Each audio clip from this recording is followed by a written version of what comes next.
Halo semuanya, saya di sini akan menjelaskan tentang evolusi dan kinerja komputer. Evolusi dan kinerja komputer. Komputer telah mengalami evolusi yang signifikan sejak pertama kali diciptakan tahun 1940-an. Berikut adalah penjelasan yang lebih lengkap tentang komputer dari generasi ke generasi. Komputer generasi pertama pada tahun 1940-an sampai 1950-an itu digunakan akhir Perang Dunia Kedua dan menggunakan tabung hampa udara sebagai komponen utama. Komputer generasi pertama sangat berat, besar, dan mahal serta memiliki kinerja relatif lambat dan terbatas. Contoh-contoh komputer dari generasi pertama adalah ENIAC dan UNIVAC. ENIAC adalah singkatan dari Electronic Numerical Integrator dan Computer, sebuah komputer elektronik besar yang dikembangkan oleh pemerintah Amerika Serikat selama Perang Dunia Kedua untuk menghitung tabel tembakan untuk artileri. Berikut contoh gambar komputer dari ENIAC. UNIVAC adalah Universal Automatic Computer, adalah komputer elektronik pertama yang diproduksi secara komersial di dunia dan dikembangkan oleh G. Presper Eckert dan John Mauchly pada awal 1950-an. Berikut contoh komputer UNIVAC. Selanjutnya adalah generasi kedua. Generasi kedua pada akhir 1950-an, awal 1960-an juga memiliki kinerja yang jauh lebih baik dan melakukan pengolahan data dengan kecepatan yang lebih tinggi. Contoh dari komputer generasi kedua yaitu IBM 7090. IBM 7090 diluncurkan pada tahun 1959. IBM 7090 adalah salah satu komputer generasi kedua pertama yang menggunakan transistor untuk menggantikan tabung vakum. Berikut adalah contoh komputer IBM 7090. Selanjutnya komputer generasi ketiga. Komputer generasi ketiga ini di awal tahun 1960-an sampai dengan 1970-an. Komputer generasi ketiga ini menggunakan sirkuit terpadu atau integrated circuit sebagai pengganti transistor. Hal ini membuat komputer lebih kecil, lebih efisien, dan lebih cepat dalam pengolahan data. Contoh-contoh komputer dari generasi ketiga adalah DEC PDP-8.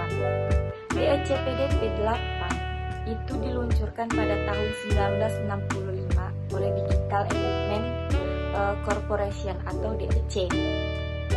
PDP-8 ini menggunakan sirkuit terpadu dan dapat memproses data dengan kecepatan 333 juta instruksi per detik. Dan PDP-8 ini digunakan dalam berbagai aplikasi termasuk pengolahan data, pemrosesan gambar, dan pemrograman.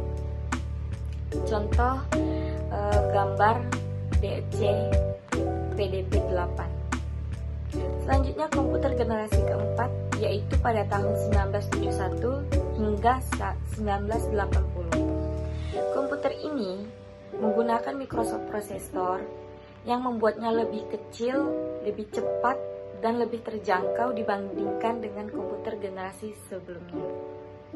Komputer generasi keempat ini umumnya digunakan untuk keperluan bisnis dan akademis dan memungkinkan orang untuk memproses data dan menghasilkan informasi itu lebih cepat dibandingkan dengan komputer sebelumnya. Contoh dari komputer generasi keempat adalah ada DEC VAC. DEC VAC atau bisa disebut dengan Virtual Address Extension adalah sebuah komputer mini yang dikembangkan oleh Digital Equipment Corporation atau DEC pada tahun 1977. DEC VAC ini sangatlah populer pada masanya dan banyak digunakan di lembaga akademik untuk pengolahan data aplikasi yang berbasis pemrosesan data, analis, dan pengolahan informasi. Contoh komputer DECFA. Yang terakhir, komputer generasi kelima pada tahun 1980 hingga sekarang, perangkat komputer yang mengusung kecerdasan buatan dan telah menggunakan microprocessor ULC, itu yang disebut dengan Ultra Large Scale Integration, sebagai dapur pacunya. Saking canggihnya, mereka dapat mengemaskan penyimpanan dalam jumlah besar. Dan perangkat ini sangat ringkas dan portable. Dan komputer generasi kelima ini udah bisa dijinjing, udah bisa tidak seberat apa yang dari generasi ke generasinya. Contoh komputer generasi kelima adalah ada PC. PC atau personal komputer itu yang disebut adalah perangkat komputer yang bisa digunakan perorangan. PC pada umumnya itu di rumah maupun di kantor. Dia mempunyai fungsi utama, yaitu adalah mengolah data input dan menghasilkan output berupa data yang sesuai keinginan kita. Contoh komputer generasi sekarang.